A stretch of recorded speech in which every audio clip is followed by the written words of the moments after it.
دل کو نہ سنبھال سکے اور باضمیر ہونے کی ان لوگوں نے مثال قائم کی۔ اب مہمانان اعظام اور علماء کرام مقصد اصلیہ کی طرف آتے ہیں، اور میں آپ کو یہ بتاتا چلوں جیسا کہ پہلے ہی بتا چکا کہ اس محفل کے انعقاد کا اصل مقصد کیا ہے۔ پھر سے میں آپ کو بتاؤں کہ اس محفل کے انعقاد کا مقصد یہ ہے کہ آج جس مدرسے کے چہار دیواری میں آپ تشریف فرما ہے، جس مدرسے کے چہار دیواری کے اسارے پر صحن پہ آپ بیٹھے ہوئے ہیں، یہ مدرسہ ابھی اپنی زندگی کی 1.5 سالہ بھی مکمل نہ کر سکی ہے، لیکن ان چھوٹی سی عرصہ میں، ان کم دنوں میں، قلیل مدت میں اس مدرسے کے اساتذہ کی جدوجہد، بانی مدرسہ کی اخلاص اور یہاں کے کارکنان کی محنت، مشقت اور ان کے اخلاص کی برکت ہے، جس کا نتیجہ آپ دیکھ رہے ہیں کہ کم دنوں میں الحمدللہ ثم الحمدللہ آپ کے سامنے وہ ننہال تیار بیٹھے ہوئے ہیں، جسے تیاری کرنے کے لیے اور جسے اس مقام پر لانے کے لیے بہت ہی لمبا وقت درکار ہوتا ہے۔ لیکن میں پھر سے اللہ کا شکر ادا کروں کہ الحمدللہ کم دنوں میں اس مدرسے کی علم کی وجہ سے، اس مدرسے کی صحیح تعلیم کی وجہ سے مدرسہ اپنے مقاصد میں کامیاب ہوتا ہوا نظر آ رہا ہے، جس کی جاگتی اور کھلی ہوئی مثال آپ کے سامنے ہے کہ آپ کے سامنے یہ جو مہمانان رسول بیٹھے ہوئے ہیں پہلی صف میں، غالباً 7 مہمان رسول کی تعداد ہے جو آج آپ کے سامنے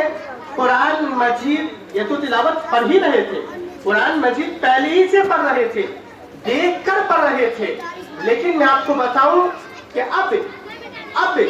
یہ لوگ قرآن مجید کو زبانی یاد کریں گے، جسے ہم حفظ کا نام دیتے ہیں، اور اس حفظ قرآن ہی کی وجہ سے،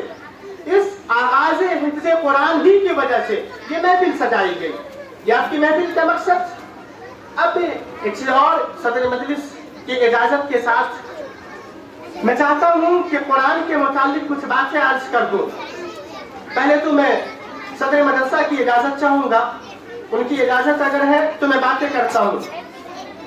اور یہاں بیٹھے سبھی لوگ کا ممنون و مشکور ہوں کہ وہ لوگ اپنے قیمتی اوقات کو نکال کر یہاں تشریف لائے، اور ساتھ ہی میں آپ حضرات جو ہمارے مہمانان رسول ہیں، جو اس شمستان جامعہ کے نوشگفتہ پھول ہیں، ان کا بھی شکر ادا کروں کہ آپ دل جمی کے ساتھ بیٹھے ہوئے ہیں اور سن رہے ہیں۔ اب آئیے تھوڑا سا اور وقت نکال لیجئے اور کلیجہ تھام کر سنیے میں آپ کو کیا بتانے جا رہا ہوں۔ یہ جو محفل ہے نا، قرآن مجید کی محفل ہے، تو کچھ دیر تھوڑی سی باتیں قرآن مجید کے تعلق سے سمجھ لیں کہ میرے عزیزوں، قرآن مجید وہ ایک ایسی کتاب ہے جو رہتی دنیا تک کے لیے ہدایت اور صحیح راستہ دکھلانے کی ایک بہترین کتاب ہے۔ یہ کتاب آپ یہ کہہ سکتے ہیں کہ اس دور میں ایک معجزہ ہے،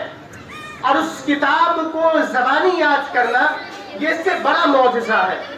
یہ کتاب اس کتاب کا کمال یہ ہے کہ یہ کتاب ایسے وقت میں نازل ہوئی جبکہ پوری دنیا گمراہی و ضلالت اور فساد برپا ہو چکا تھا۔ ایسے وقت میں اس قرآن کا نزول ہوا، اور قرآن کے نزول کی برکت کی وجہ سے جو قوم اس دنیا سے مٹتی جا رہی تھی، جس انسان کی انسانیت ختم ہوتی چلی جا رہی تھی، لیکن قرآن مجید کا نزول شروع ہوا، اور اس کے نزول کی برکت کی وجہ سے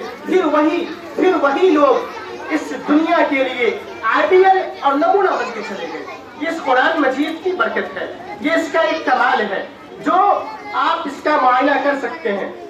اور میں آپ کو بتاؤں کہ یہ جو مہمانان رسول ہیں، حفظ قرآن کرنے جا رہے ہیں، حفظ قرآن کرنا بھی یہ ایک بڑی کمالیت کی بات ہوتی ہے، بڑی کمالیت کی بات ہوتی ہے، اور ساتھ ساتھ ان کے جو والدین ہیں، ان کے جو گارجین ہیں، ان کی جو اساتذہ کرام ہیں، ان کی بھی یہ ایک کمالیت کی بات ہے کہ ان کی محبت، ان کی محنت، ان کی شفقت، ان کی جدوجہد یہ رنگ لائی ہے اور یہ حفظ قرآن شروع کرنے کے در پر ہے۔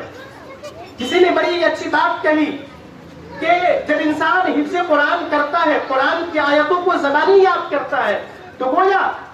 ان کے اس بچے کے دل کی عمیق گہرائیوں میں اللہ تبارک و تعالیٰ کے لطف و کرم اور ان کے احسانات اور ان کے احسانات کی لذت کو وہ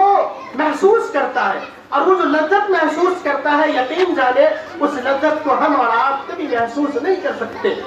مجھے یاد ہے وہ زمانہ جب میں بخاری کے ساتھ اور نہ معلوم کئی ہزار لوگ اس مسجد میں جمع تھے، یہ اعلان کرایا گیا کہ ختم بخاری کے لیے شیخ الحدیث